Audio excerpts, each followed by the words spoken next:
Assalamualaikum warahmatullahi wabarakatuh.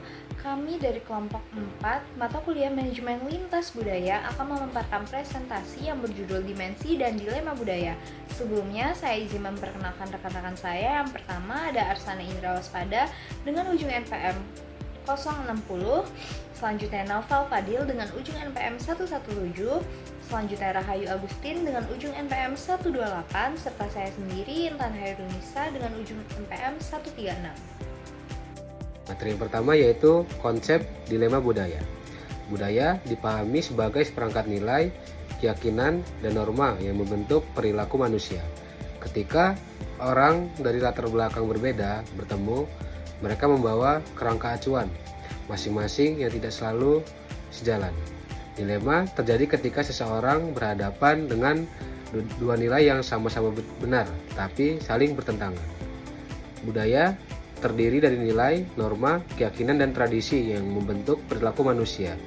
Karena setiap orang berasal dari latar belakang berbeda, mereka membawa frame of reference atau cara pandang yang tidak selalu sama. Dilema budaya terjadi saat seseorang harus memilih di antara dua nilai yang sama-sama benar tapi berlawanan. Contoh nyatanya yaitu di Jepang, keterlambatan dianggap tidak sopan, namun di beberapa negara lain keterlambatan masih bisa ditoleransi. Seorang manajer global harus bisa menyesuaikan diri.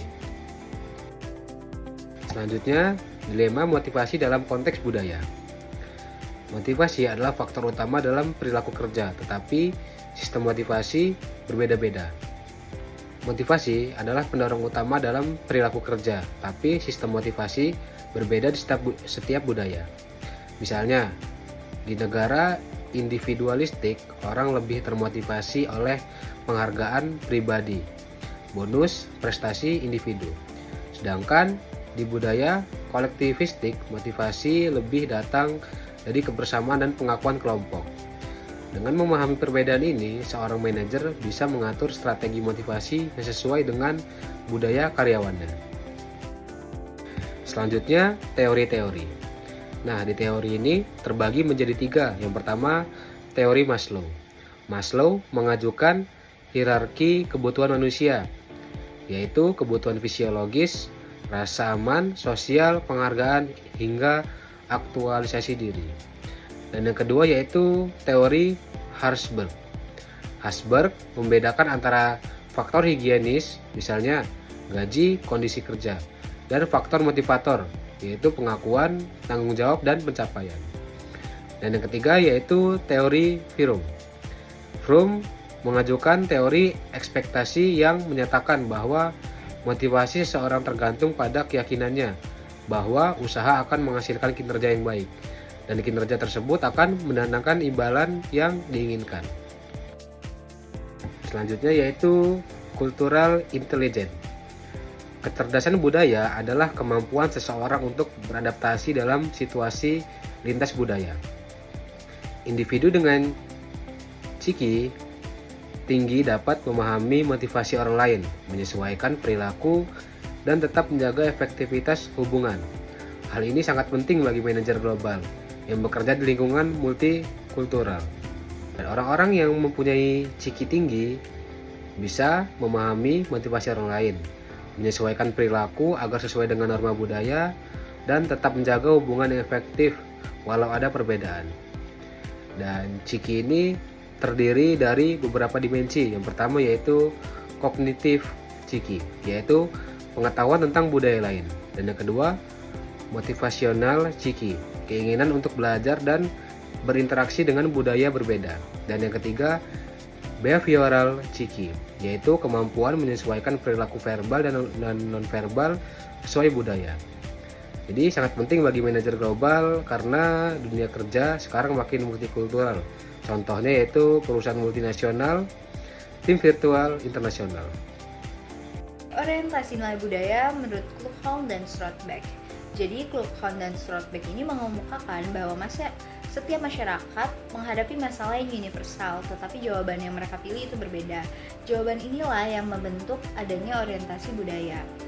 Beberapa orientasinya antara lain yang pertama ada pandangan terhadap sifat manusia.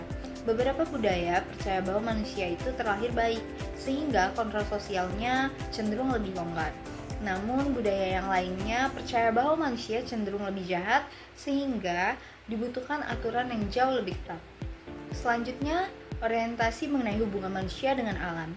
Budaya timur cenderung mencari harmoni dengan alam, sedangkan budaya barat cenderung menekankan dominasi manusia atas alam. Selanjutnya ada orientasi waktu. Budaya yang berorientasi masa lalu itu cenderung menekankan pada tradisi, sedangkan budaya masa kini fokus pada pengalaman sekarang. Dan budaya masa depan mengutamakan inovasi serta perencanaan jangka panjang. Selanjutnya ada beberapa orientasi lagi, yaitu yang pertama orientasi aktivitas. Orientasi aktivitas merupakan adanya budaya yang menekankan refleksi dan spiritualitas atau being, ada yang fokus pada pengembangan diri atau being in becoming, dan ada yang menekankan tindakan nyata atau doing. Selanjutnya ada orientasi relasional. Nah, orientasi relasional merupakan hubungan sosial, bisa individualistik, yang berfokus pada kebebasan individu atau lineal, atau beberapa hierarki atau keturunan, serta kolektif yang bersifat solidaritas dan kelompok. 7 dimensi budaya Trompeners. Trompeners menjelaskan ada 7 dimensi budaya yang sering muncul dalam kehidupan sehari-hari maupun dalam dunia kerja. Yang pertama ada universalisme versus partikularisme. Artinya, apakah orang lebih mengutamakan aturan umum atau hubungan pribadi. Yang kedua ada individualisme versus komunitarianisme. Artinya, apakah orang lebih fokus pada diri sendiri atau pada kelompok. Yang ketiga ada netral versus afektif. Artinya, apakah emosi ditahan atau ditunjukkan secara terbuka. Yang keempat ada spesifik versus diffus. Artinya, apakah hubungan hanya terbatas pada situasi tertentu atau meluas ke berbagai aspek kehidupan. Selanjutnya ada pencapaian versus atribusi. Artinya, apakah status didapat dari prestasi atau faktor bawaan seperti umur dan jabatan. Selanjutnya ada waktu berurutan versus waktu sinkronis. Artinya, apakah waktu dianggap linear, satu persatu, atau fleksibel, bisa bersamaan. Yang terakhir ada orientasi internal versus eksternal. Artinya, apakah manusia merasa bisa mengendalikan lingkungan atau justru menyesuaikan diri dengan keadaan sekitar. Perbandingan Trompeners dan Hofstede. Kedua tokoh ini sering dibandingkan. Hofstede melihat budaya melalui survei kuantitatif dan lebih menekankan dimensi yang tetap, seperti jarak kekuasaan atau individualisme. Sedangkan Trompeners lebih bersifat kualitatif dan dinamis, menyoroti dilema nyata yang dihadapi dalam kehidupan lintas budaya. Menurutnya, budaya tidak statis, tetapi selalu bergerak di antara dua kutub. Meski mendapatkan kritik dari Hofstede soal validitas, Trompeners menegaskan bahwa modelnya bukan teori akhir, melainkan alat untuk meningkatkan kesadaran budaya dan mendorong pembelajaran bersama. Rekonsiliasi dilema budaya. Hamdan, Turner, dan Trompeners mengingatkan bahwa perbedaan budaya tidak harus dianggap sebagai konflik yang dimenangkan oleh salah satu pihak. Justru, dilema budaya bisa direkonsiliasi atau dipadukan. Dengan begitu, perbedaan bisa menghasilkan solusi yang lebih kreatif, inovatif, dan bermanfaat bagi semua pihak. Yang selanjutnya yaitu rekonsiliasi sebagai jalan keluar dilema budaya. Prinsip utamanya ada kesadaran, rasa hormat, dan integrasi.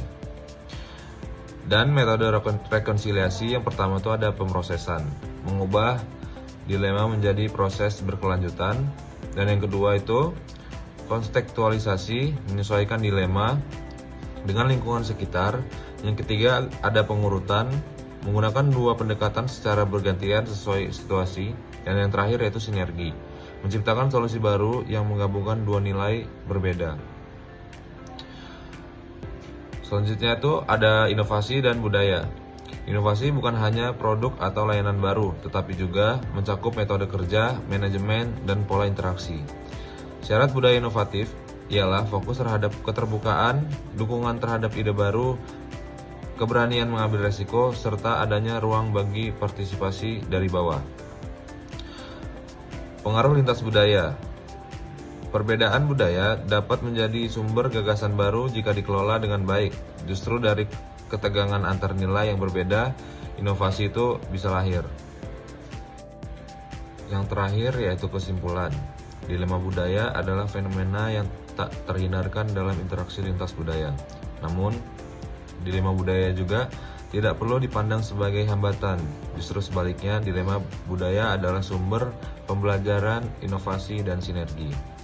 Model Trompenaars dengan 7 dimensinya membantu memahami akar dilema yang muncul. Perbandingan dengan Hofstede menunjukkan bahwa budaya bisa dilihat secara statis Hofstede maupun dinamis yaitu Trompenaars.